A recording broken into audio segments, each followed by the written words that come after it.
고린도전서 1장.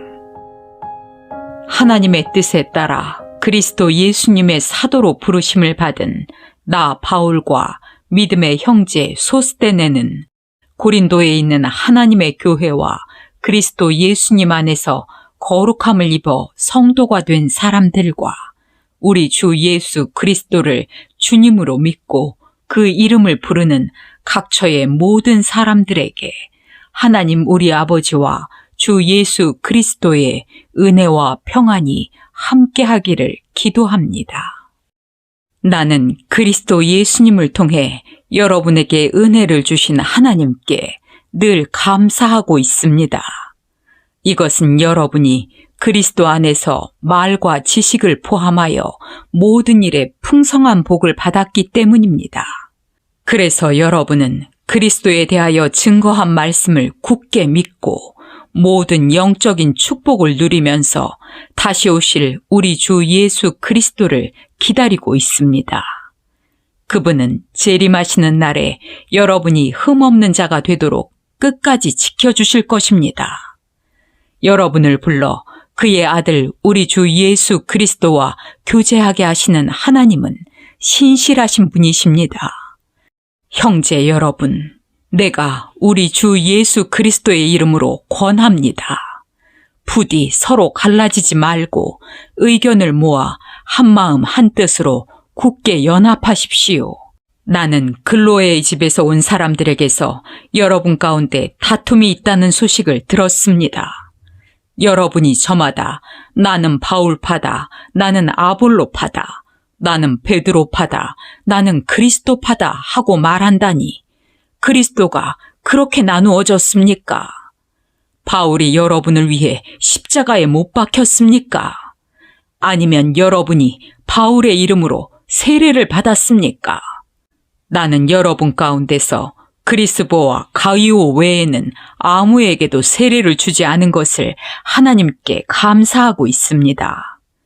그래서 여러분은 아무도 내 이름으로 세례를 받았다고 말할 수가 없습니다.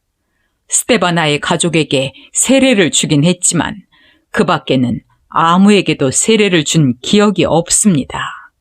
그리스도께서는 세례를 주라고 나를 보내신 것이 아니라 기쁜 소식을 전파하라고 나를 보내셨습니다.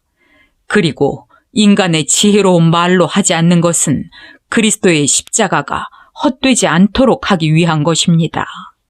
십자가의 진리가 멸망하는 사람들에게는 어리석은 것이지만 구원받은 우리에게는 하나님의 능력이 됩니다. 성경에도 내가 지혜로운 사람들의 지혜를 없애고 총명한 사람들의 총명을 쓸모없게 할 것이다라고 기록되어 있습니다.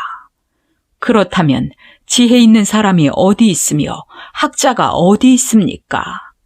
이 시대에 철학자가 어디 있습니까? 하나님께서는 세상의 모든 지혜를 어리석게 하시지 않았습니까?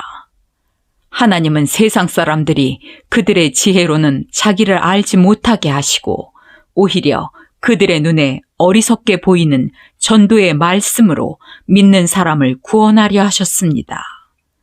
유대인은 기적을 보기 원하고 그리스 사람은 지혜를 찾으나 우리는 십자가에 못 박히신 그리스도를 전합니다. 이것이 유대인에게는 거치는 돌이며 이방인에게는 어리석은 것입니다. 그러나 부르심을 받은 사람에게는 유대인이나 그리스 사람이나 그리스도는 하나님의 능력과 지혜입니다. 사람이 보기에 하나님의 어리석음은 사람의 지혜보다 지혜롭고 사람이 보기에 하나님의 연약함은 사람의 강한 것보다 강합니다. 형제 여러분, 하나님이 여러분을 부르셨을 때 여러분이 어떠했는지를 한번 생각해 보십시오. 인간적으로 볼 때 여러분 가운데는 지혜로운 사람도 많지 않았고 유능한 사람도 많지 않았으며 가문이 좋은 사람도 많지 않았습니다. 그러나 하나님은 세상의 지혜로운 사람과 강한 사람들을 부끄럽게 하시려고 어리석고 약한 사람들을 택하시고 세상이 대단한 인물로 여기는 사람들을 형편없이 낮추려고 천한 사람과 멸시받는 사람과 보잘것없는 사람들을 택하셨습니다. 이것은 아무도 하나님 앞에서 자랑하지 못하게 하려는 것입니다. 여러분은 하나님 때문에 그리스도 예수님 안에 있게 되었는데 예수님은 하나님께로부터 와서 우리의 지혜가 되셨고 또 우리를 의롭게 하고 거룩하게 하며 우리 죄값을 지불하여 우리를 구원해 주신 분이십니다. 그러므로 이것은 성경에 자랑하는 사람은 주 안에서 자랑하라는 말씀과 같습니다.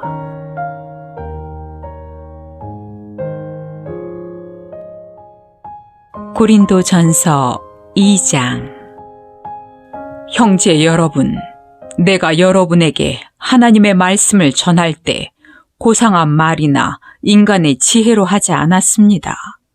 그것은 내가 여러분과 함께 있는 동안 예수 그리스도와 십자가에 못 박히신 그분의 죽음 외에는 아무것도 알지 않기로 결심했기 때문입니다.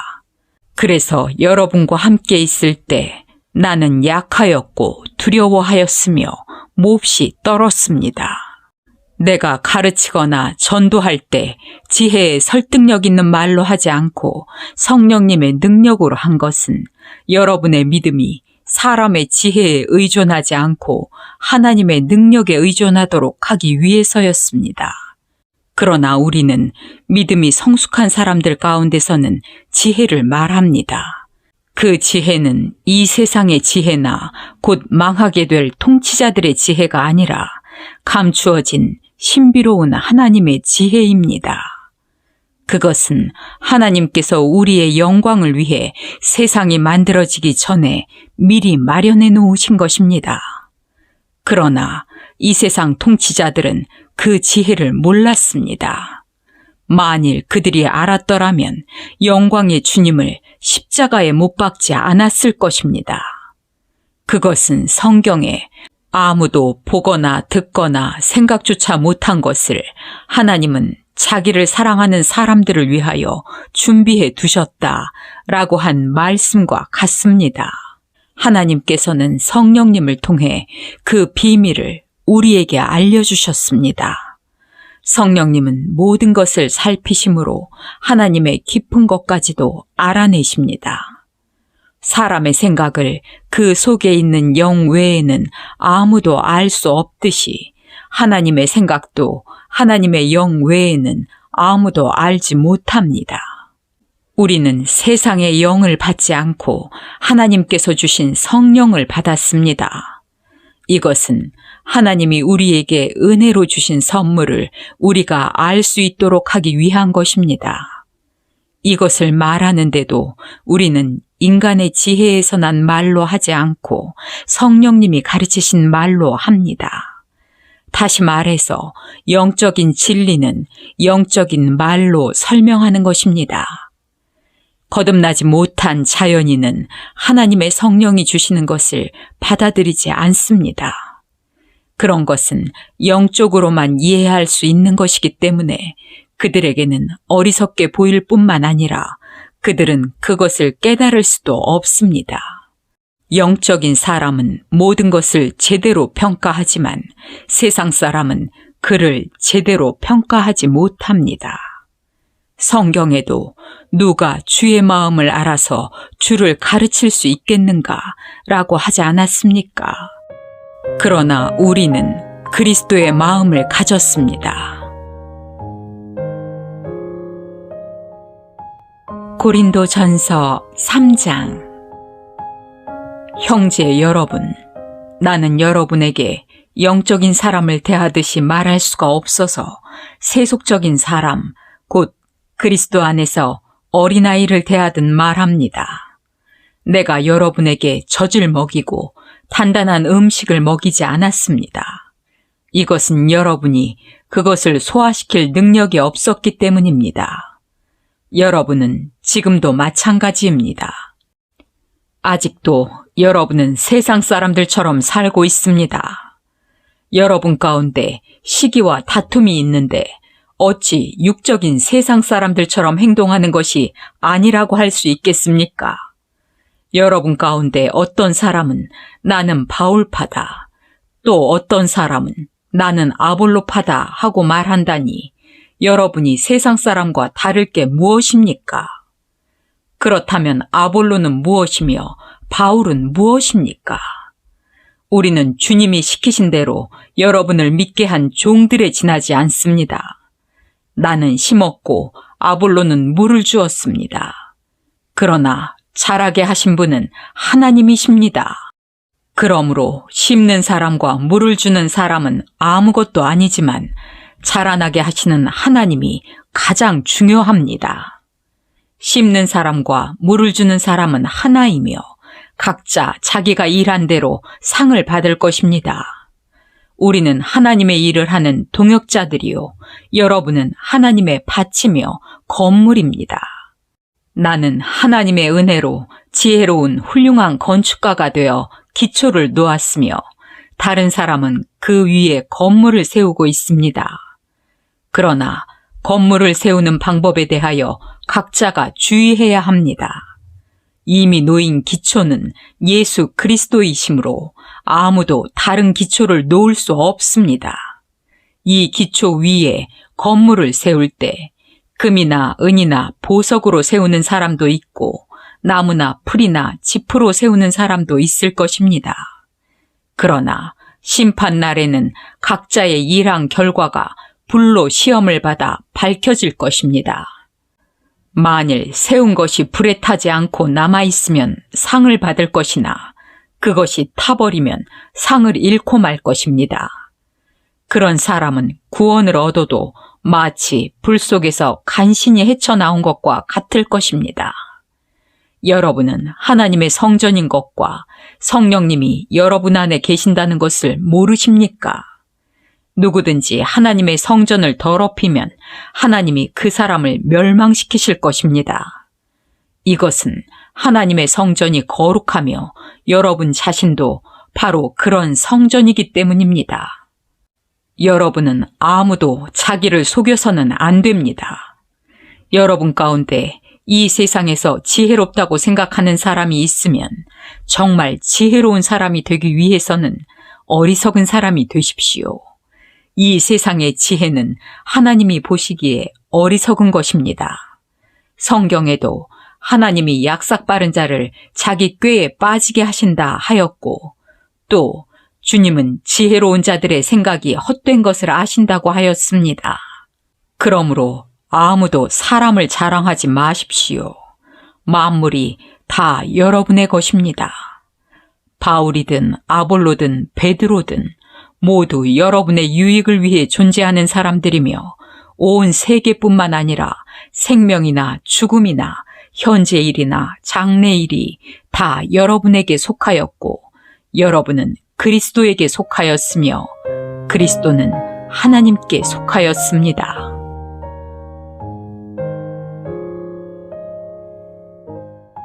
고린도전서 4장. 그렇다면 사람들은 마땅히 우리를 그리스도의 일꾼이며 하나님의 비밀을 맡은 사람으로 여겨야 합니다. 이런 것을 맡은 사람에게 요구되는 것은 충성된 자로 인정을 받는 것입니다. 나는 여러분이나 다른 어떤 사람에게 판단받는 것을 대수롭지 않게 생각하며 나도 나 자신을 판단하지 않습니다. 내가 양심의 가책을 받는 일은 없지만 그렇다고 죄가 없는 것은 아닙니다.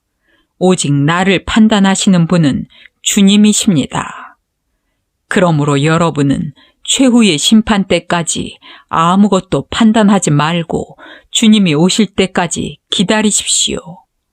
주님이 오시면 어둠 속에 감추어진 것을 밝혀내고 사람들의 마음속 생각을 드러내실 것입니다. 그때에는 각 사람이 하나님께 칭찬을 받을 것입니다. 형제 여러분, 나는 여러분을 위하여 나 자신과 아볼로의 경우를 들어서 말하였습니다. 그것은 여러분이 기록된 말씀의 범위를 넘어서지 말라는 말의 의미를 우리에게 배워서 어떤 사람은 자랑하고 어떤 사람은 멸시하는 일이 없도록 하기 위한 것입니다. 누가 여러분을 남달리 뛰어나게 하였습니까? 여러분이 가진 것 중에 하나님에게 받지 않은 것이 무엇입니까? 여러분이 가진 것이 하나님에게 받은 것이라면 어째서 받지 않은 것처럼 자랑합니까? 여러분은 원하는 것을 이미 다 얻었고 이미 부유해졌으며 우리 없이도 왕노릇하고 있다고 뽐내고 있습니다. 여러분이 정말 왕이 되었다면 좋겠습니다. 그러면 우리도 여러분과 함께 왕노릇할 수 있을 것입니다. 내가 생각하기에는 하나님이 우리 사도들을 사형장의 죄수들처럼 제일 천한 자리에 세우셔서 우리가 온 세상 사람들과 천사들에게 구경거리가 되었습니다. 우리는 그리스도를 위해 어리석은 사람이 되었으나 여러분은 그리스도 안에서 지혜로운 사람이 되었고 우리는 약하나 여러분은 강하며 여러분은 존경을 받으나 우리는 천대를 받습니다. 바로 이 시간까지 우리는 굶주리고 목마르고 헐벗고 매맞으며 집 없이 떠돌아다니고 생활비를 위해 수고하며 손수 일해왔습니다. 그리고 욕을 얻어먹어도 축복하고 핍박을 당해도 참고 비방을 받아도 좋은 말로 달래니 지금까지 우리가 세상의 쓰레기와 만물의 찌꺼기처럼 되었습니다. 내가 이것을 쓰는 것은 여러분을 부끄럽게 하려는 것이 아니라 내 사랑하는 자녀처럼 훈계하려는 것입니다. 여러분이 그리스도 안에서 스승은 얼마든지 모실 수 있으나 아버지는 많이 모실 수 없습니다. 나는 여러분에게 기쁜 소식을 전함으로 그리스도 예수님 안에서 여러분의 아버지가 되었습니다. 그러므로 내가 여러분에게 권합니다. 나를 본받으십시오. 이런 이유 때문에 내가 주님 안에서 신실한 나의 사랑하는 아들 디모데를 여러분에게 보냈으니 내가 각처의 모든 교회에서 가르치는 것과 일치하는 그리스도 예수님 안에서의 내 행동 원리를 그가 여러분에게 말해줄 것입니다. 여러분 가운데는 내가 여러분에게 가지 않을 것으로 생각하고 교만해진 사람들이 있습니다. 그러나 주께서 원하시면 내가 속히 여러분에게 가서 그 교만한 사람들의 말이 아니라 그들의 능력을 알아보겠습니다. 하나님의 나라는 말에 있는 것이 아니라 능력에 있기 때문입니다. 여러분은 어느 것을 더 원하십니까? 내가 매를 가지고 가는 것을 원하십니까? 아니면 사랑과 부드러운 마음으로 가는 것을 원하십니까?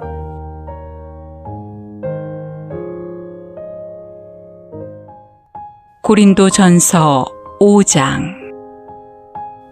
여러분 가운데 음행이 있다는 소문을 들었습니다. 어떤 사람이 계모와 함께 살고 있다니 그런 짓은 이방인들 중에서도 없는 일입니다.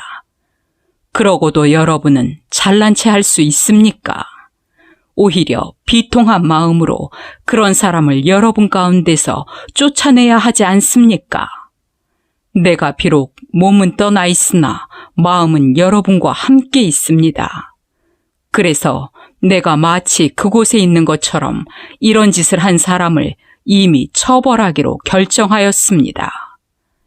여러분이 우리 주 예수님의 이름으로 모이고 내가 영으로 여러분과 함께 있을 때 우리 주 예수님의 능력으로 이런 사람을 사탄에게 넘겨주어 육체는 파멸되더라도 영은 주님이 재림하시는 날에 구원받게 하십시오. 여러분이 자랑하는 것은 좋은 일이 아닙니다. 적은 누룩이 반죽덩어리 전체를 부풀게 한다는 것을 모르십니까? 여러분은 누룩 없는 새 반죽덩어리가 되기 위해서 죄악의 묵은 누룩을 버리십시오. 우리의 유월절 양이신 그리스도께서 희생의 제물이 되셨으므로 사실 여러분은 누룩이 없는 사람들입니다. 그러므로 악의와 죄악의 묵은 누룩이 아니라 순결과 진실의 누룩 없는 빵으로 유월절을 지킵시다. 내가 여러분에게 쓴 편지에 음란한 사람들과 사귀지 말라고 하였습니다. 이것은 이 세상의 음란한 사람들과 탐욕이 많은 사람들과 사기꾼과 우상숭배자와 같은 불신자들을 전혀 대하지 말라는 것이 아닙니다. 만일 그렇게 하려면 여러분은 세상 밖으로 나가야 할 것입니다. 내가 말하는 것은 믿는다고 하면서도 음란한 짓을 하고 탐욕을 부리고 우상을 숭배하며 욕설을 일삼고 술 취하고 사기치는 사람들과 사귀지 말고 그런 사람들과는 음식도 같이 먹지 말라는 것입니다. 교회 밖에 있는 사람들은 내가 판단할 일이 아닙니다만 교회 안에 있는 사람들에 대해서는 여러분이 판단해서 처리해야 되지 않겠습니까? 교회 밖에 있는 사람들은 하나님이 판단하실 것입니다. 그러므로 그런 악한 사람은 여러분 가운데서 쫓아내십시오.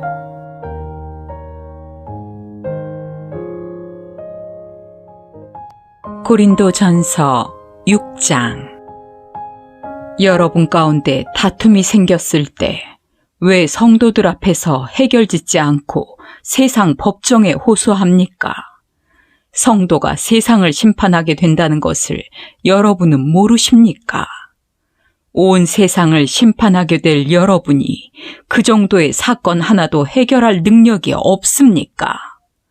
우리가 천사들도 심판하리라는 것을 여러분은 모르십니까?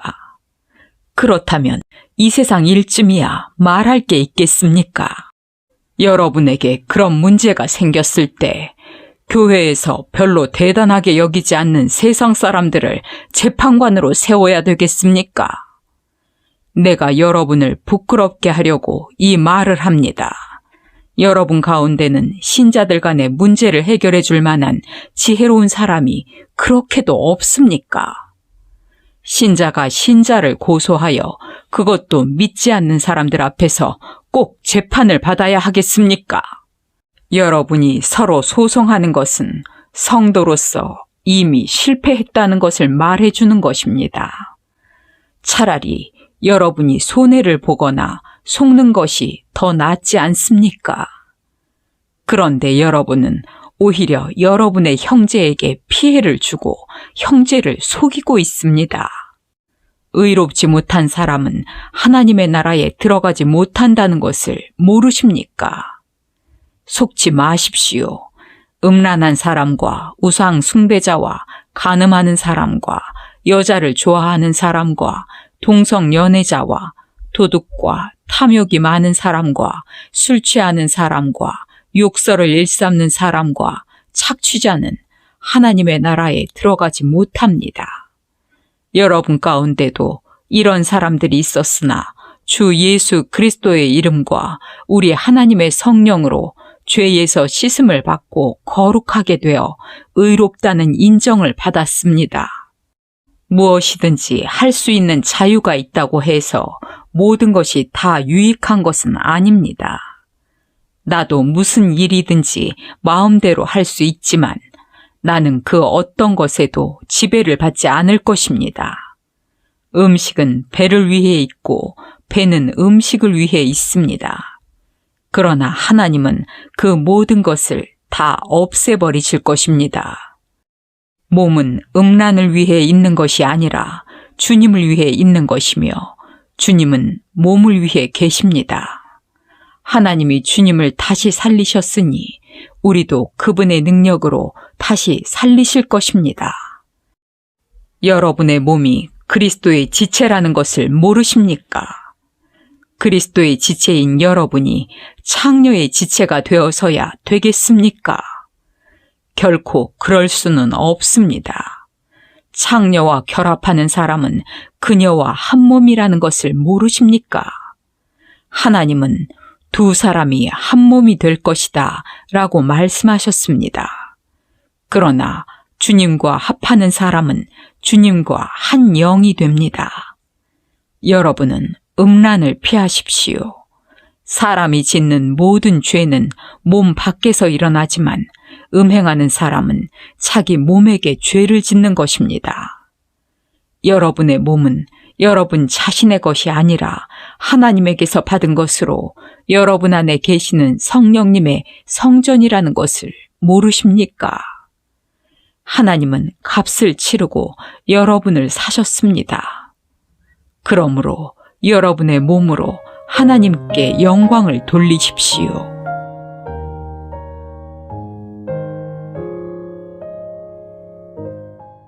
고린도전서 7장. 이제 여러분이 보낸 질문에 대하여 대답하겠습니다. 남자가 여자를 가까이 하지 않는 것이 좋습니다. 그러나 음란에 빠지지 않기 위해서 남자마다 자기 아내를 두고 여자마다 자기 남편을 두게 하십시오. 남편은 아내에게 그의 의무를 다하고 아내도 남편에게 자기 의무를 다하십시오.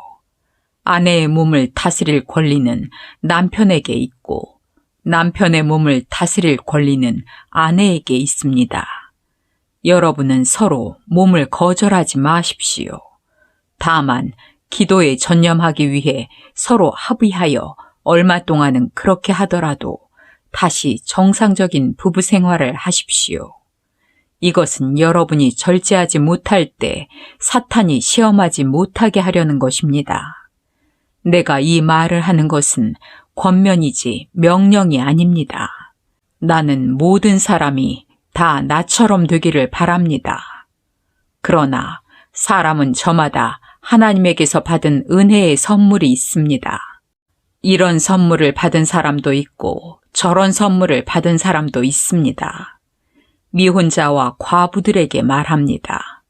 여러분도 나처럼 혼자 지내는 것이 좋습니다. 그러나 스스로 절제할 수 없으면 결혼하십시오.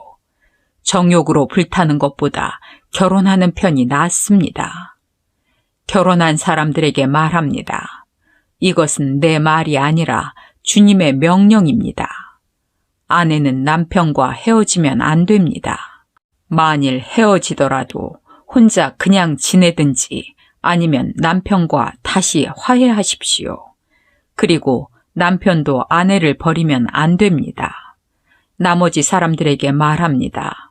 이것은 주님의 말씀이 아니라 내 말입니다. 믿는 남자에게 믿지 않는 아내가 있을 경우 그녀가 남편과 함께 살려고 하거든 그녀를 버리지 마십시오.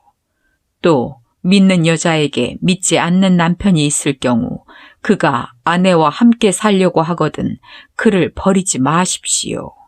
믿지 않는 남편이 아내를 통해 거룩하게 되고 믿지 않는 아내가 믿는 남편을 통해 거룩하게 됩니다. 그렇지 않으면 여러분의 자녀들도 깨끗이 못할 것이지만 이제는 거룩합니다.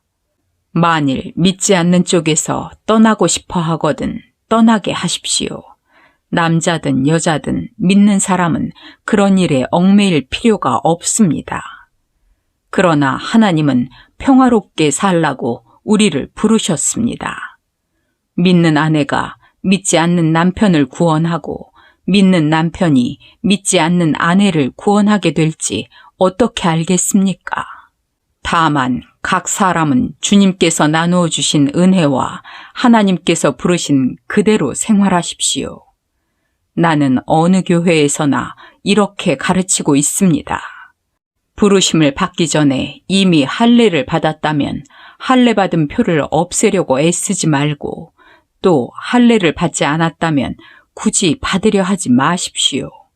할례를 받든 안 받든 그것이 문제가 아니라 하나님의 계명을 지키는 것이 더 중요합니다. 그러므로 각 사람은 하나님의 부르심을 받았을 때의 상태 그대로 살아가십시오. 종으로 있을 때에 부르심을 받았습니까? 걱정하지 마십시오. 그러나 자유의 몸이 될 수 있거든 차라리 그 길을 찾으십시오. 주님께 부르심을 받은 사람은 종도 주님께 속한 자유인이며 부르심을 받을 때 자유인이었던 사람도 그리스도의 종입니다. 하나님께서 값을 치르고 여러분을 사셨으니 사람의 종이 되지 마십시오. 형제 여러분, 여러분은 부르심을 받은 그대로 하나님과 함께 살아가십시오. 처녀에 대해서는 주님의 명령을 받지 못하였습니다. 그러나 나는 주님의 자비하심으로 신뢰할 만한 사람이 되어 내 의견을 말합니다. 임박한 재난을 생각한다면 사람이 독신으로 지내는 것이 좋을 것 같습니다. 아내가 있는 사람은 헤어지려고 하지 말고 아내가 없는 사람은 아내를 구하지 마십시오. 그러나 남자나 여자가 결혼하여도 죄를 짓는 것은 아닙니다. 다만 이런 사람들은 세상살이가 고달프기 마련이므로 여러분을 아끼는 마음에서 하는 말입니다. 형제 여러분, 이제 때가 얼마 남지 않았습니다. 이제부터 안에 있는 사람은 없는 사람같이 사십시오. 우는 사람은 울지 않는 사람같이 하고 기뻐하는 사람은 기뻐하지 않는 사람같이 하며 무엇을 사는 사람은 그것을 소유하지 않은 것처럼 하고 세상 물건을 쓰는 사람은 다 쓰지 못하는 사람같이 하십시오. 이 세상의 유행은 지나가 버립니다. 나는 여러분이 걱정 없이 살기를 바랍니다. 결혼하지 않은 남자는 어떻게 하면 주님을 기쁘시게 할까 하고 주님의 일에만 신경을 쓰지만 결혼한 남자는 어떻게 하면 자기 아내를 기쁘게 할까 하고 세상 일에 신경을 쓰게 되어 마음이 갈라집니다. 그리고 결혼하지 않은 여자나 처녀는 주님의 일에만 신경을 쓰며 몸과 마음을 거룩하게 하려고 애쓰지만 결혼한 여자는 어떻게 하면 자기 남편을 기쁘게 할까 하고 세상 일에만 신경을 씁니다. 내가 이 말을 하는 것은 여러분의 유익을 위한 것이지 여러분의 자유를 구속하려는 것이 아닙니다. 나는 여러분이 올바른 생활을 하며 마음이 흐트러짐이 없이 오직 주님만을 섬기게 되기를 바라는 것입니다. 만일 어떤 사람이 자기 처녀 딸에 대한 처사가 옳지 못하다고 느끼고 또 한창 꽃다운 시절이 지나 결혼을 시켜야겠다고 생각하면 그렇게 하십시오.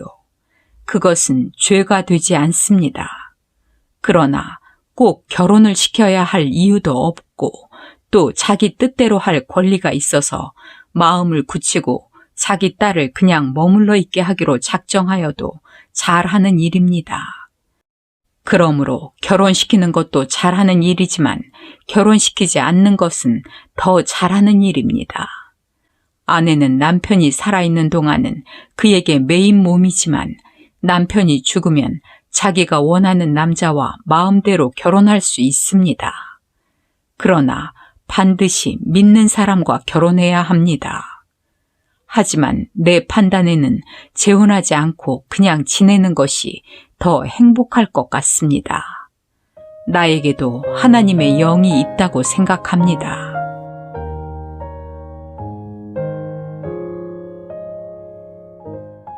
고린도전서 8장. 이제 우상 앞에 바친 제물에 대하여 말하겠습니다. 우리는 모두 이 문제에 대해서 지식을 가진 것이 사실입니다. 그러나 지식은 사람을 교만하게 할 뿐 덕을 세우는 것은 사랑입니다. 무엇을 안다고 생각하는 사람은 마땅히 알아야 할 것을 모르는 사람입니다. 그러나 하나님을 사랑하면 하나님께서도 그를 알아주십니다. 그러므로 우상의 제물을 먹는 일에 대해서 우리는 우상이라는 것이 세상에서 아무것도 아니며 하나님은 한 분밖에 없는 줄로 알고 있습니다.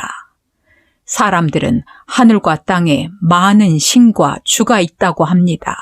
그러나 우리에게 아버지이신 하나님은 한 분뿐이십니다. 그분은 만물을 창조하셨고 우리도 그분을 위해서 존재합니다. 또 우리의 주님도 예수 그리스도 한 분뿐이십니다.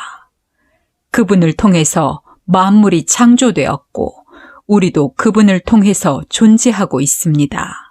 그러나 이 진리를 모든 사람이 다 알고 있는 것은 아닙니다. 어떤 사람은 아직도 우상에 대한 습관이 남아 있어서 그런 음식을 우상에게 바친 제물로 알고 먹기 때문에 그들의 양심이 약해져서 더럽혀집니다.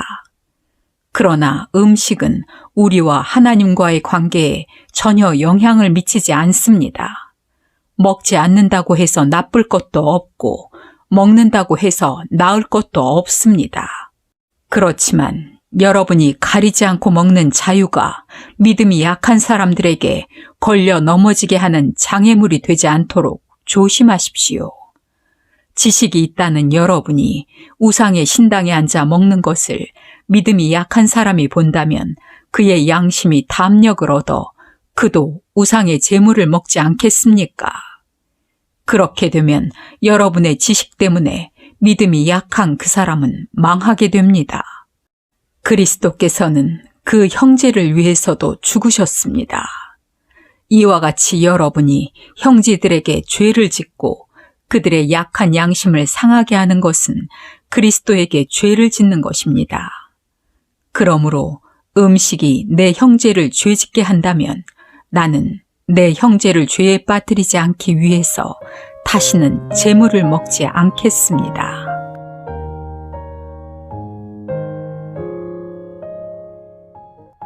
고린도전서 9장. 내가 자유인이 아닙니까? 사도가 아닙니까? 내가 우리 주 예수님을 보지 못했습니까? 내가 주님을 위해 일한 결실이 바로 여러분이 아닙니까?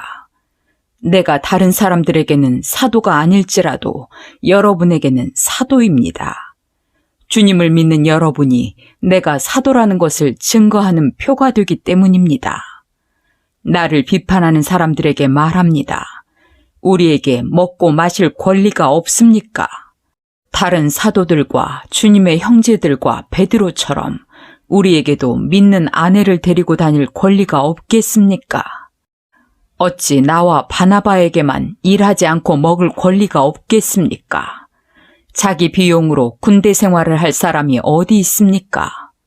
포도원을 만들고 포도를 먹지 않을 사람이 누굽니까? 양을 기르는 사람치고 그 젖을 먹지 않을 사람이 누굽니까? 내가 사람의 견지에서만 이것을 말합니까?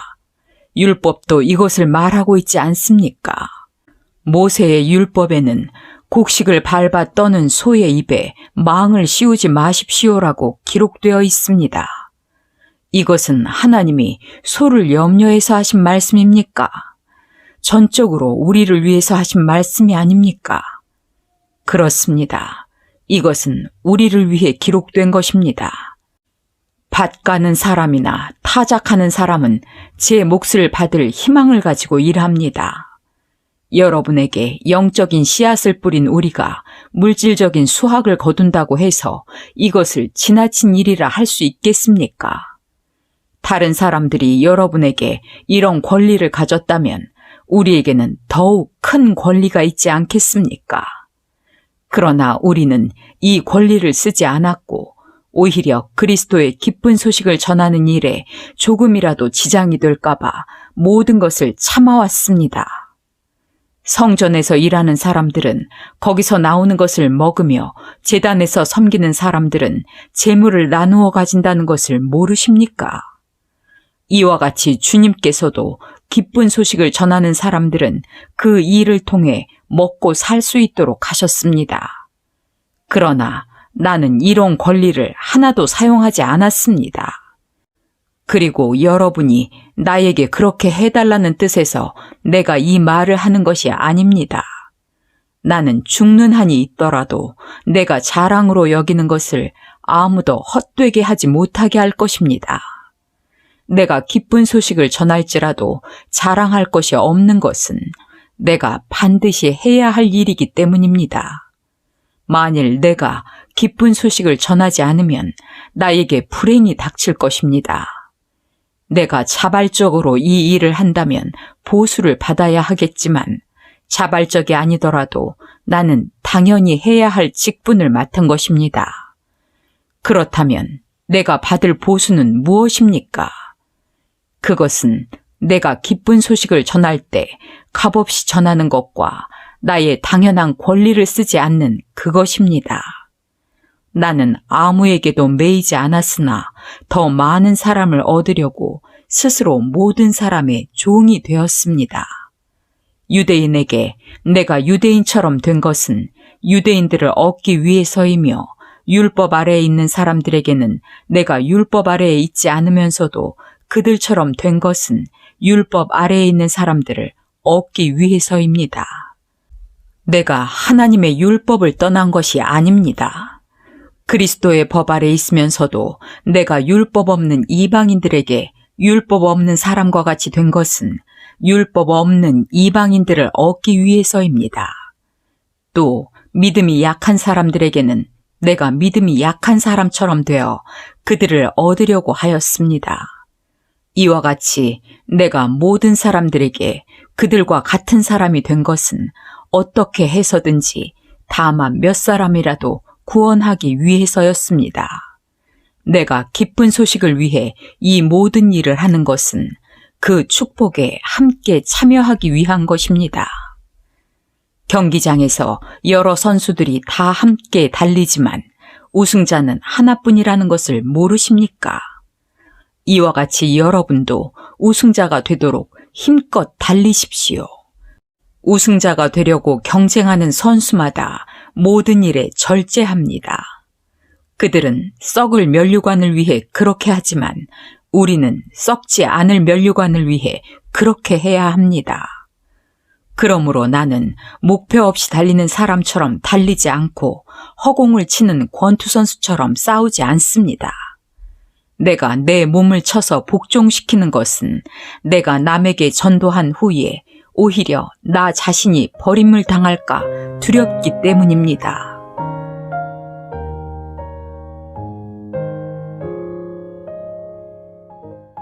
고린도전서 10장.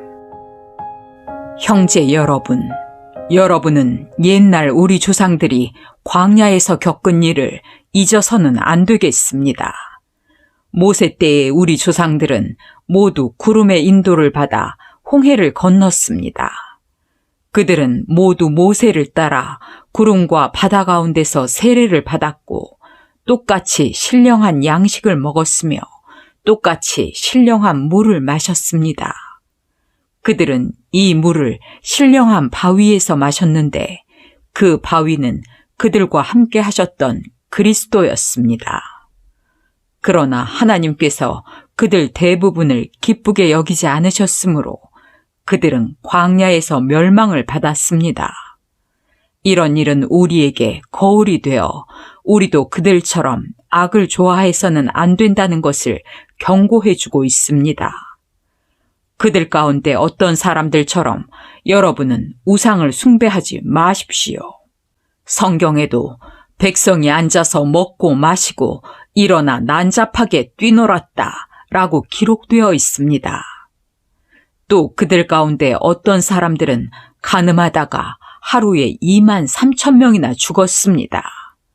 우리는 그들처럼 간음하지 맙시다. 그들 가운데 어떤 사람들은 주님을 시험하다가 뱀에게 물려 죽었습니다. 우리는 그들처럼 주님을 시험하지 맙시다. 그들 가운데 어떤 사람들은 불평하다가 하나님의 천사에게 멸망당하였습니다.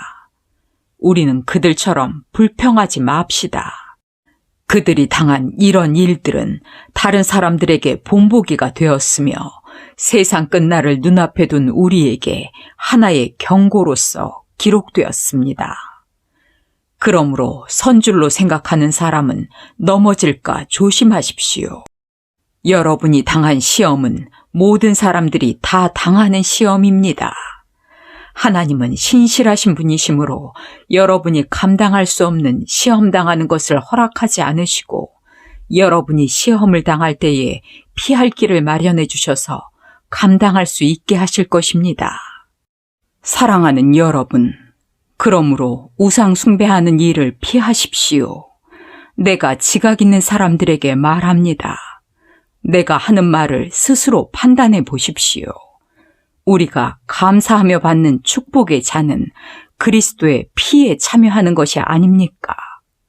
또 우리가 떼는 빵은 그리스도의 몸에 참여하는 것이 아닙니까? 빵이 하나인데 우리가 다 그 빵을 함께 나눠 먹으므로 우리 많은 사람들은 한 몸이 된 것입니다. 이스라엘 사람들을 보십시오. 제물을 먹는 사람들이 제단에 참여하지 않습니까? 그렇다면 우상의 제물이나 우상은 아무것도 아니지 않습니까? 그러나 이방인들이 제사하는 것은 귀신에게 하는 것이지 하나님에게 하는 것이 아닙니다. 나는 여러분이 귀신들과 사귀는 것을 원치 않습니다. 주님의 잔을 마시는 여러분이 귀신들의 잔을 마실 수는 없으며 주님의 식탁에 참여하는 여러분이 귀신들의 식탁에 참여할 수는 없습니다. 우리가 주님을 노엽게 해서야 되겠습니까? 우리가 주님보다 강하단 말입니까? 무엇이든 할 수 있는 자유가 있다고 해서 그것이 다 유익한 것이 아니며 또 그것이 다 덕을 세우는 것도 아닙니다. 누구든지 자기 유익을 생각하지 말고 남의 유익을 생각해야 합니다. 시장에서 파는 고기는 무엇이든 양심에 거리낌 없이 먹어도 됩니다. 이것은 땅과 그 안에 있는 모든 것이 다 주님의 것이기 때문입니다. 여러분이 불신자의 초대를 받고 가거든 차려주는 것은 무엇이든지 양심에 거리낌 없이 먹으십시오. 그러나 누가 여러분에게 그 음식이 우상에게 바쳐졌던 것이라고 하거든 말한 사람과 양심을 위해 먹지 마십시오. 내가 말하는 양심은 여러분의 양심이 아니라 다른 사람의 양심입니다. 내 자유가 남의 양심으로 판단을 받아야 할 이유가 무엇입니까? 감사하고 먹으면서 왜 내가 감사하는 그 음식 때문에 남의 비난을 받아야 합니까? 그러므로 여러분은 먹든지 마시든지 무엇을 하든지 모든 것을 하나님의 영광을 위해 하십시오. 유대인에게나 이방인에게나 하나님의 교회에 여러분은 거치는 돌이 되지 마십시오. 여러분도 나처럼 매사에 모든 사람을 기쁘게 하도록 노력하십시오. 나는 내 자신의 유익을 생각하지 않고 많은 사람들의 유익을 생각하여 그들이 구원을 얻도록 애쓰고 있습니다.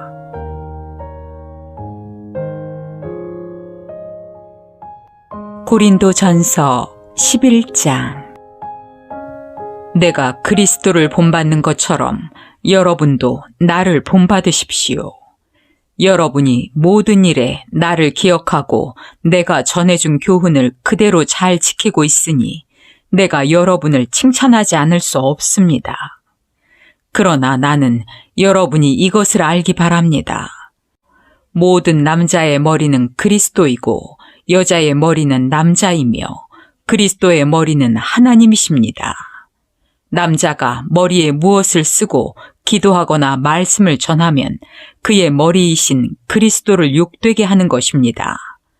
또 여자가 머리에 아무것도 쓰지 않고 기도하거나 말씀을 전하면 그녀의 머리인 제 남편을 욕되게 하는 것입니다. 아무것도 쓰지 않은 여자의 머리는 민 것이나 다름이 없기 때문입니다. 여자가 머리에 아무것도 쓰지 않으려거든 머리를 깎아버리십시오. 만일 깎거나 미는 것이 여자에게 부끄러움이 된다면 머리에 무엇을 쓰십시오. 남자는 하나님의 모습과 영광을 지녔기 때문에 머리에 아무것도 쓸 필요가 없습니다. 그러나 여자는 남자의 영광입니다. 남자가 여자에게서 난 것이 아니라 여자가 남자에게서 났으며 남자가 여자를 위해 창조된 것이 아니라 여자가 남자를 위해 창조되었습니다. 그러므로 여자는 천사들 때문에 남자의 권세 아래 있다는 표로 머리에 수건을 써야 합니다. 그러나 주님 안에서는 남자 없이 여자가 있을 수 없고 여자 없이 남자도 있을 수 없습니다. 그것은 여자가 남자에게서 창조된 것과 같이 남자도 여자를 통하여 태어났기 때문입니다. 그리고 모든 것은 하나님에게서 왔습니다. 여자가 머리에 아무것도 쓰지 않고 하나님께 기도하는 것이 옳은 일인지 여러분은 스스로 판단해 보십시오. 만일 남자가 긴 머리를 하고 다니면 그것이 자기에게 수치가 된다는 것을 본성이 가르치지 않습니까? 그러나 여자의 긴 머리는 자기에게 자랑이 됩니다. 그것은 여자의 긴 머리가 쓰는 것을 대신하기 때문입니다. 비록 어떤 사람이 이 일에 대하여 문제를 삼는다 하여도 우리에게와 하나님의 교회에는 여자가 머리에 아무것도 쓰지 않고 기도하거나 말씀을 전하는 그런 관습이 없습니다. 다음의 지시사항에 대해서는 내가 여러분에게 칭찬할 것이 없습니다. 여러분의 모임이 유익이 되지 못하고 오히려 해가 되기 때문입니다. 우선 나는 여러분이 모이는 교회 안에 분열이 있다는 말을 듣고 있는데 어느 정도 그것이 사실임을 나는 믿습니다. 여러분 가운데 그런 당파가 있게 될 때는 하나님의 인정을 받는 사람이 반드시 드러나기 마련입니다. 그러므로 여러분이 함께 모여서 먹는 그것은 진정한 성찬이라고 할 수 없습니다. 여러분이 가져온 음식을 나눠 먹지 않고 각자 자기 것을 먼저 먹어버리므로 어떤 사람은 배가 고프고 어떤 사람은 취하기 때문입니다. 여러분에게 먹고 마실 집이 없습니까? 어째서 여러분은 하나님의 교회를 업신여기고 가난한 사람들을 부끄럽게 합니까? 내가 여러분에게 무슨 말을 하겠습니까? 여러분을 칭찬하리라고 생각하십니까? 아닙니다. 나로서는 여러분을 칭찬할 수가 없습니다. 내가 여러분에게 전한 것은 주님에게 받은 것입니다. 주 예수님은 팔리시던 날 밤에 빵을 들어 감사 기도를 드리고 떼어서 제자들에게 주시며 이것은 너희를 위한 내 몸이다. 너희는 이것을 행하여 나를 기념하라 하시고 또 저녁을 잡수신 후에 마찬가지로 잔을 들고 이 잔은 내 피로 세우는 새 계약이다. 이것을 행하여 마실 때마다 나를 기념하라 하셨습니다. 여러분은 이 빵을 먹고 이 잔을 마실 때마다 주님의 죽으심을 그분이 오실 때까지 전하십시오. 그러므로 누구든지 함부로 주님의 빵을 먹고 잔을 마시면 그분의 몸과 피에 대하여 죄를 짓게 되는 것입니다. 따라서 여러분은 자신을 살핀 후에 그 빵을 먹고 그 잔을 마셔야 합니다. 주님의 몸을 분별하지 못하고 먹고 마시는 사람은 자기가 받을 심판을 스스로 불러들이는 것입니다. 그래서 여러분 가운데는 약한 사람과 병든 사람이 많고 이미 죽은 사람도 많이 있습니다. 우리가 성찬에 참여하기 전에 먼저 자신을 살피면 심판을 받지 않을 것입니다. 그러나 우리가 주님께 심판을 받는 것은 세상과 함께 유죄 판결을 받지 않기 위해 징계를 받는 것입니다. 형제 여러분, 그러므로 여러분은 성찬을 위해 모일 때 서로 기다리십시오. 누구든지 배가 고픈 사람은 집에서 먹도록 하십시오. 이것은 여러분의 모임이 하나님의 심판을 받지 않기 위해서입니다. 그 밖의 문제에 대해서는 내가 그곳에 가서 말하겠습니다.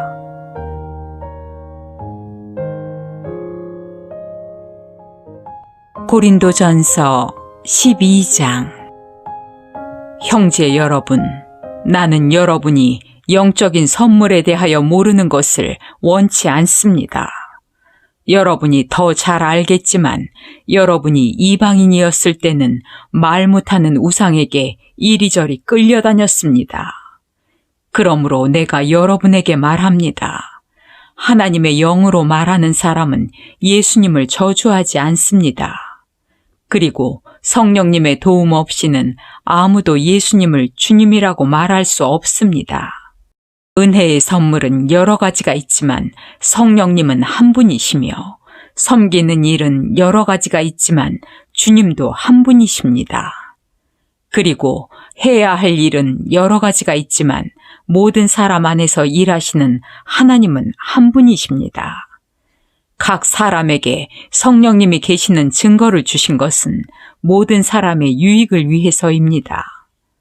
어떤 사람에게는 성령님이 지혜의 말씀을 주시고 어떤 사람에게는 같은 성령님이 지식의 말씀을, 어떤 사람에게는 믿음을, 어떤 사람에게는 병 고치는 능력을, 어떤 사람에게는 기적 행하는 능력을, 어떤 사람에게는 예언하는 능력을, 어떤 사람에게는 영들을 분별하는 능력을, 어떤 사람에게는 여러 가지 방언하는 능력을, 어떤 사람에게는 방언을 통역하는 능력을 주십니다. 이 모든 것은 같은 한 성령님이 하시는 일입니다. 성령님은 자기가 원하시는 대로 각 사람에게 이런 은혜의 선물을 나누어 주십니다. 몸은 하나이지만 많은 지체가 있고 몸의 지체가 많아도 그것이 다 한 몸인 것과 같이 그리스도도 그와 같습니다. 우리는 유대인이든 이방인이든 종이든 자유인이든 모두 한 성령님으로 세례를 받아 한 몸이 되었고 한 성령님을 모시고 있습니다. 몸은 한 지체로 되어 있는 것이 아니라 많은 지체로 되어 있습니다. 만일 발이 나는 손이 아니므로 몸에 속한 것이 아니다 라고 말한다 해서 몸에 속하지 않은 것이 아닙니다. 또 귀가 나는 눈이 아니므로 몸에 속한 것이 아니다 라고 말한다 해서 몸에 속하지 않은 것이 아닙니다. 만일 온 몸이 다 눈이라면 어떻게 들으며 온 몸이 다 귀라면 어떻게 냄새를 맡겠습니까?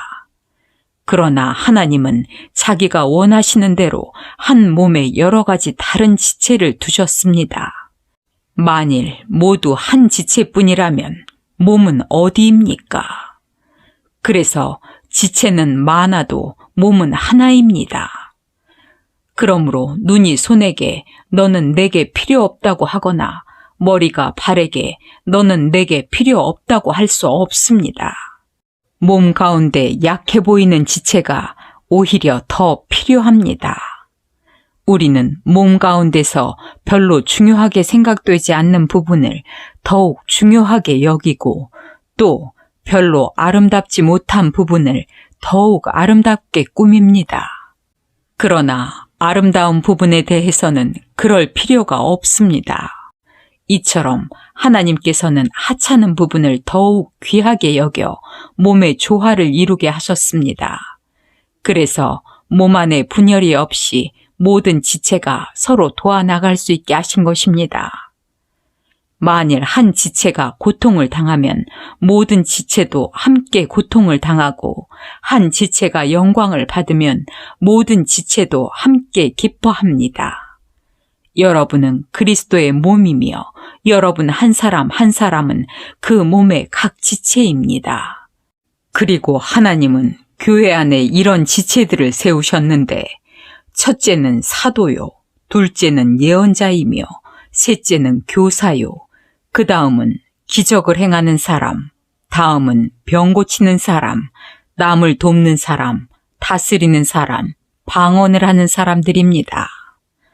모든 사람이 다 사도나 예언자나 교사나 기적을 베푸는 사람은 될 수 없지 않습니까? 또 모든 사람이 다 병을 고치거나 방언을 하거나 통역할 수도 없지 않습니까? 여러분은 더욱 큰 은혜의 선물을 사모하십시오. 나는 여러분에게 더 좋은 길을 보여드리겠습니다.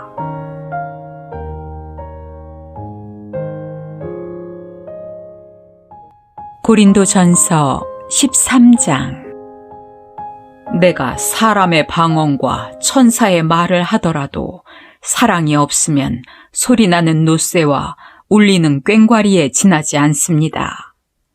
내가 예언하는 능력을 가졌고 온갖 신비한 것과 모든 지식을 이해하고 산을 옮길 만한 믿음을 가졌다 하더라도 사랑이 없으면 아무것도 아닙니다.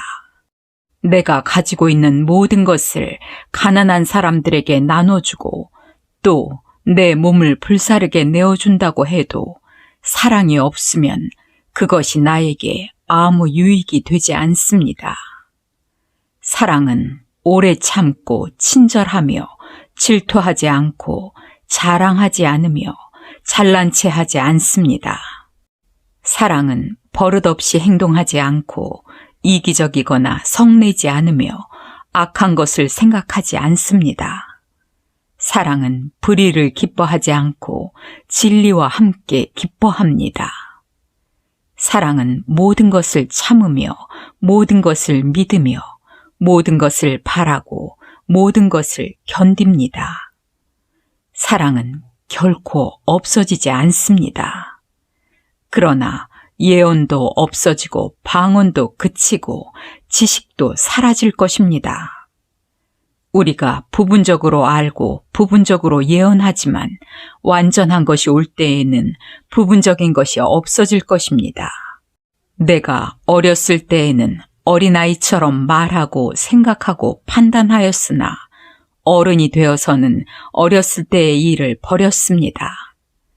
우리가 지금은 거울을 보는 것 같이 희미하게 보지만 그때에는 얼굴과 얼굴을 맞대고 볼 것이며 지금은 내가 부분적으로 알지만 그때에는 하나님이 나를 아신 것처럼 내가 완전하게 알게 될 것입니다.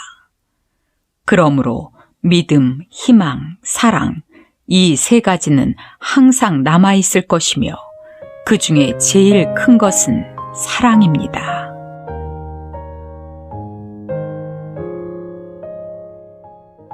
고린도전서 14장. 여러분은 사랑을 추구하고 영적인 선물을 사모하며 특별히 예언을 하도록 하십시오. 방언을 하는 자는 사람에게 말하는 것이 아니라 하나님에게 말합니다. 이것은 아무도 그의 말을 알아들을 수 없는데도 그는 영으로 신비한 것을 말하기 때문입니다. 그러나 예언하는 자는 사람에게 말하여 덕을 세우고 격려하며 위로합니다. 방언하는 사람은 자기 덕을 세우지만 예언하는 사람은 교회의 덕을 세웁니다. 나는 여러분이 모두 방언하기를 바라지만 예언하기를 더욱 바랍니다. 방언을 통역하여 교회의 덕을 세우지 않으면 방언하는 사람보다는 예언하는 사람이 더 낫습니다. 형제 여러분, 내가 여러분에게 가서 방언으로만 말하고 계시나 지식이나 예언이나 교훈을 말하지 않는다면 여러분에게 무슨 유익이 되겠습니까?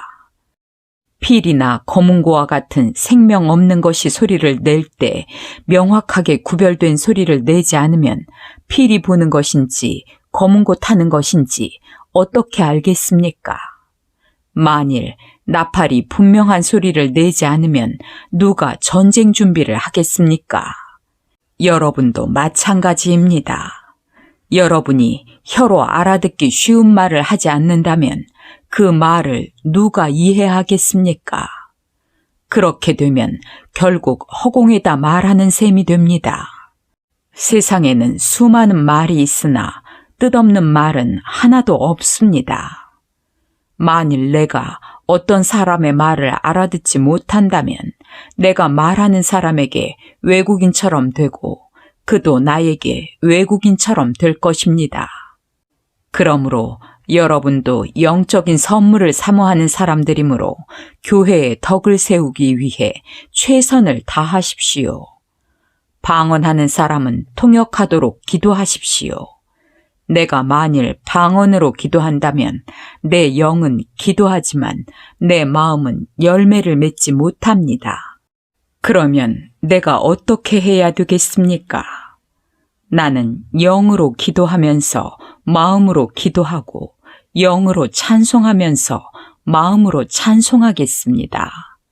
만일 여러분이 영으로만 찬양하고 감사한다면 방언을 모르는 사람들이 여러분의 말을 알아듣지 못하는데 어떻게 여러분의 감사에 아멘 할 수 있겠습니까? 아무리 감사와 찬양을 훌륭하게 드렸다 하더라도 다른 사람에게는 유익이 되지 않습니다. 나는 여러분보다 방언을 더 많이 하는 것을 하나님께 감사하고 있습니다. 그러나 나는 교회에서 1만 마디 방언을 하는 것보다 오히려 남을 가르치기 위해 알아들을 수 있는 5마디 말을 하고 싶습니다. 형제 여러분, 아이들처럼 생각하지 마십시오. 악에 대해서는 어린아이가 되고 생각하는 일에는 어른이 되십시오. 율법에서도 알아들을 수 없는 이상한 말을 짓거려대는 외국 사람을 통해 내가 이 백성에게 말해도 그들은 내 말을 듣지 않을 것이다 라고 주께서 말씀하셨습니다. 그러므로 방언은 믿는 사람을 위한 것이 아니라 믿지 않는 사람을 위한 표이며, 반면에 예언은 믿지 않는 사람을 위한 것이 아니라 믿는 사람을 위한 표입니다. 만일 온 교회가 모여서 모두 방언을 하고 있을 때 그것을 모르는 사람들이나 불신자들이 들어와서 여러분을 보면 미쳤다고 하지 않겠습니까? 그러나 모든 사람이 예언하고 있을 때 불신자나 방언을 모르는 사람들이 들어오면 그들의 말에 양심의 가책을 받고 자기가 죄인이라는 것을 깨닫게 됩니다. 그리고 자기 속에 숨은 것까지 드러나게 되어 마침내 하나님께서 정말 여러분과 함께 계십니다 하며 무릎을 꿇고 하나님께 경배할 것입니다.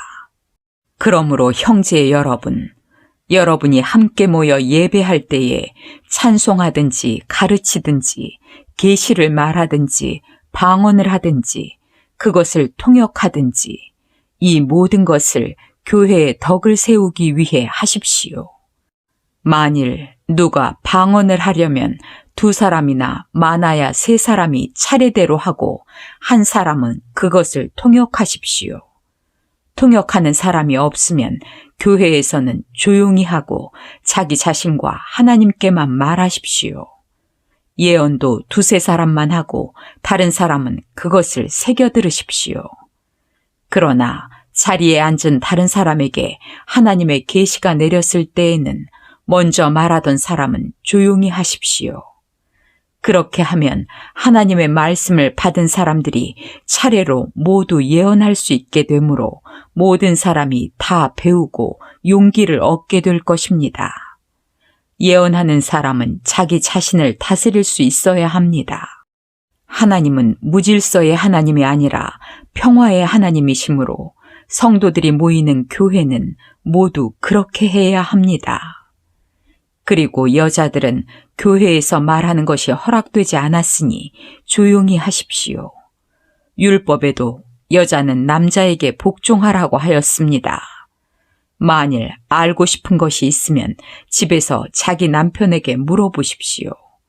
여자가 교회에서 말하는 것은 부끄러운 일입니다.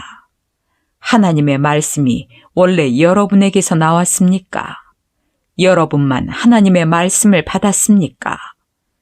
누구든지 자기를 예언자나 영적인 선물을 받은 자로 생각하는 사람은 내가 여러분에게 한 말이 주님의 명령이라는 것을 아십시오.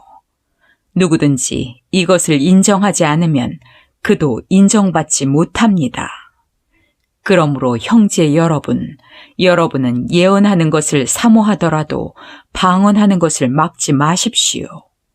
다만 이 모든 것을 적당하고 질서 있게 하십시오.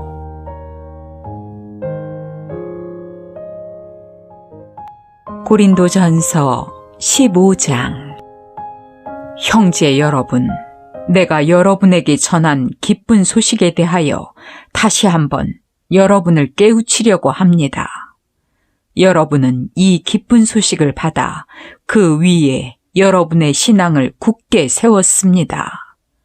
만일 여러분이 내가 전한 말을 굳게 지키고 헛되이 믿지 않았으면 그 기쁜 소식으로 여러분은 구원을 받을 것입니다. 나는 내가 받은 가장 중요한 것을 여러분에게 전하였습니다. 그것은 그리스도께서 성경 말씀대로 우리 죄를 위해 죽으시고 무덤에 묻히셨다가 3일 만에 다시 살아나셨다는 것입니다. 그러고서 그분은 베드로에게 나타나셨고 그 후 12제자에게 나타나셨으며 그 다음에는 500명이 넘는 형제들에게 일시에 나타나셨는데 그들 가운데는 죽은 사람도 있지만 대부분의 사람들이 지금까지 살아 있습니다. 그 후에는 야고보에게 나타나셨고 그 다음에는 모든 사도들에게 나타나셨으며 맨 나중에는 부족하기 짝이 없는 내게도 나타나셨습니다.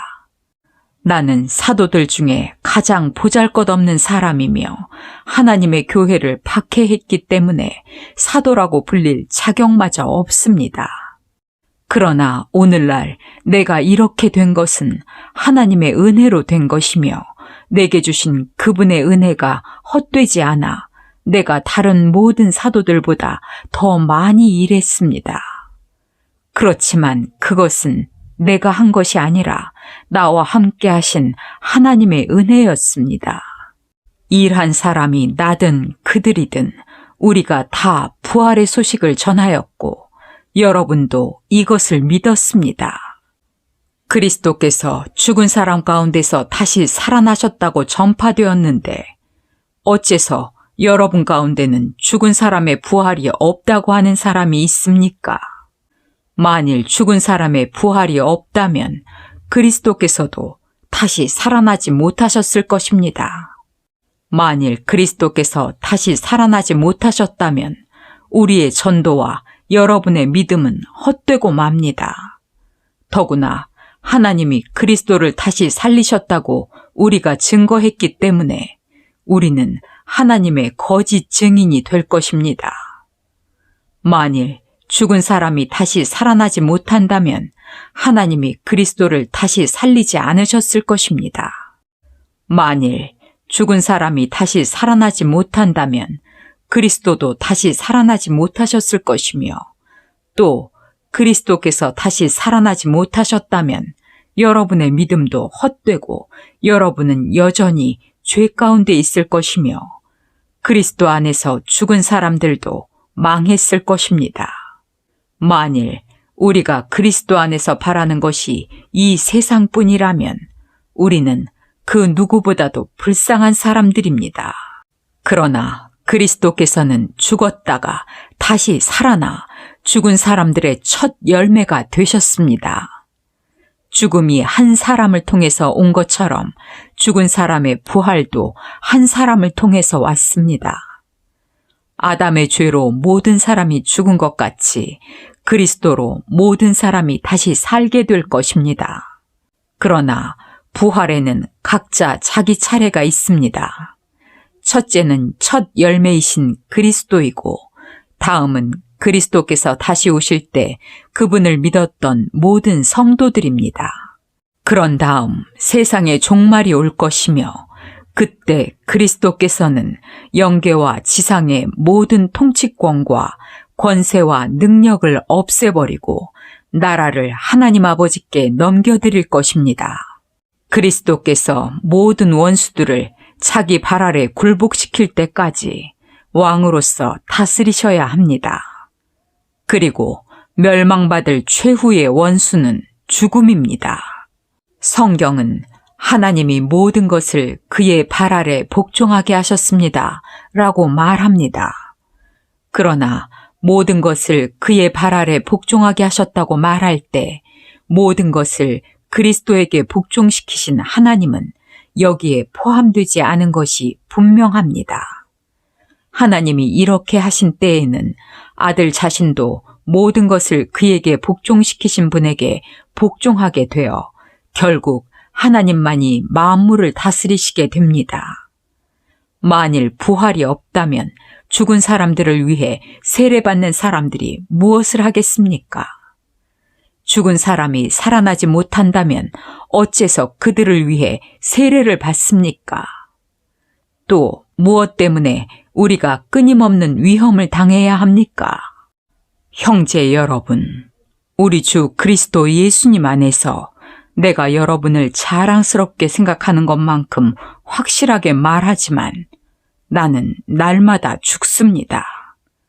내가 만일 인간적인 생각으로 에베소에서 사나운 짐승들과 싸웠다면 내게 무슨 유익이 있었겠습니까?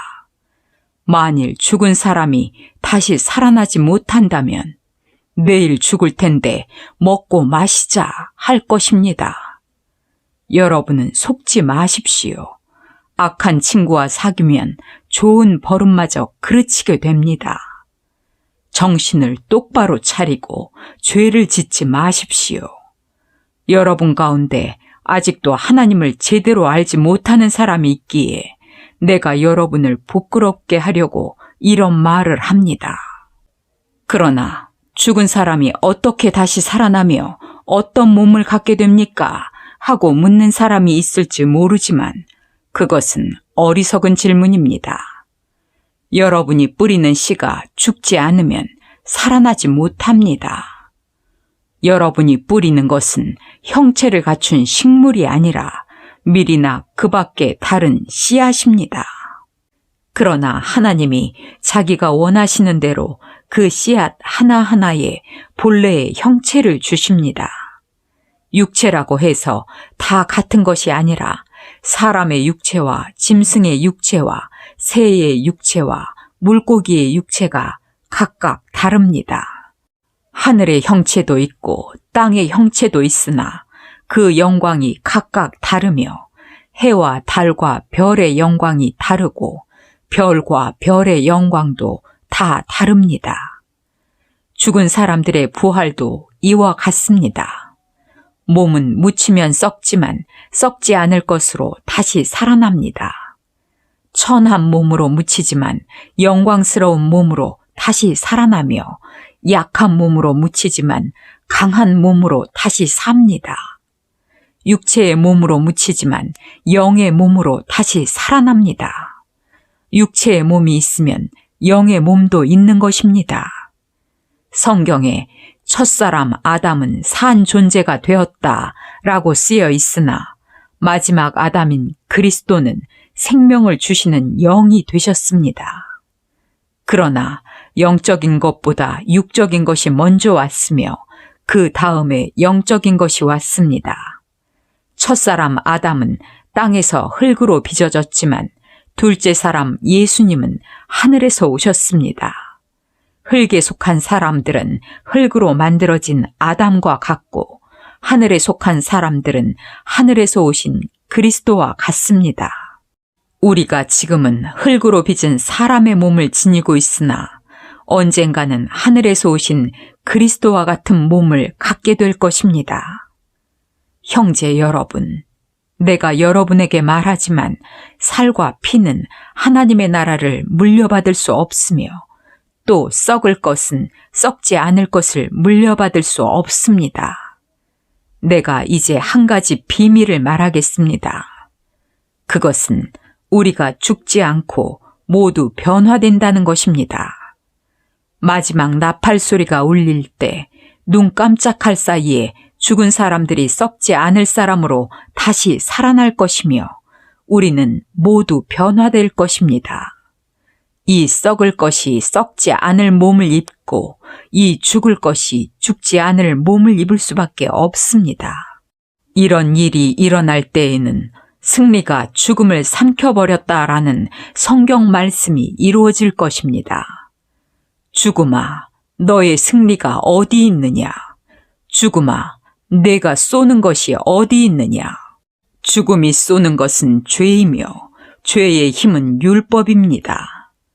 그러나 우리 주 예수 그리스도를 통해 우리에게 승리를 주시는 하나님께 감사합시다.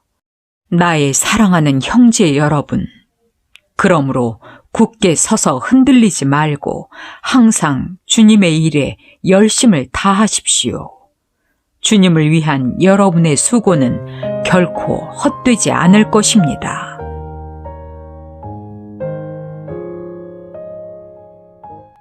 고린도전서 16장.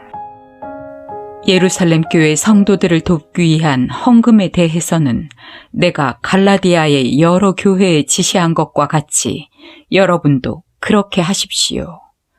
여러분은 일요일마다 각자 자기 수입에 따라 얼마씩 따로 떼어 놓아서 내가 갈 때 헌금을 거두지 않도록 하십시오. 내가 그곳에 가면 여러분이 인정하는 사람들에게 내 소개 편지를 주고 그들을 보내서 여러분의 헌금을 예루살렘에 전하도록 하겠습니다. 만일 나도 가는 것이 좋다면 그들과 함께 가겠습니다. 내가 마케도니아를 지나가야 하므로 그곳에 들른 후에 여러분에게로 가겠습니다. 나는 얼마 동안 여러분과 함께 지내게 될 것 같습니다. 어쩌면 여러분과 함께 겨울을 보내게 될지도 모르겠습니다. 그렇게 되면 내가 어디로 가든지 여러분의 도움을 받아 여행을 계속할 수 있을 것입니다. 지금은 지나가는 길에 여러분을 만나고 싶은 생각이 없습니다. 주님이 허락하시면 여러분과 함께 얼마 동안 머물러 있고 싶습니다. 그러나 오순절까지는 내가 에베소에 머물려고 합니다. 이것은 내가 효과적으로 일할 수 있는 큰 문이 활짝 열려 있고 또 나를 대적하는 사람들도 많이 있기 때문입니다. 디모데가 그리로 가거든 아무 걱정 없이 여러분과 함께 지낼 수 있게 해주십시오. 그도 나처럼 주님의 일을 하고 있습니다. 그러므로 아무도 그를 업신여기지 말고 평안히 보내 내게 돌아오게 하십시오. 나는 형제들과 함께 그가 돌아오기를 기다리고 있습니다. 그리고 형제 아볼로에 대해서는 내가 그에게 다른 형제들과 함께 여러분에게 가라고 여러 번 권했으나 지금은 갈 마음이 없는 것 같습니다. 그러나 기회가 있으면 가게 될 것입니다. 여러분은 정신을 차리고 믿음에 굳게 서서 남자답게 강하십시오. 그리고 모든 일을 사랑으로 하십시오. 형제 여러분, 여러분도 알고 있겠지만 스데바나의 가정은 아가야 지방에서 제일 먼저 믿었으며 또 성도들을 섬기는 일에 몸바쳐 일해왔습니다. 그러므로 여러분은 이런 사람들과 또 그들과 함께 일하며 수고하는 사람들에게 순종하십시오. 스데바나와 브드나도와 아가이고가 와서 기쁩니다. 그들은 여러분이 못다한 것을 보충해 주었습니다. 그들이 나와 여러분의 마음을 시원하게 하였으니 그런 사람들에게 고맙게 생각하십시오.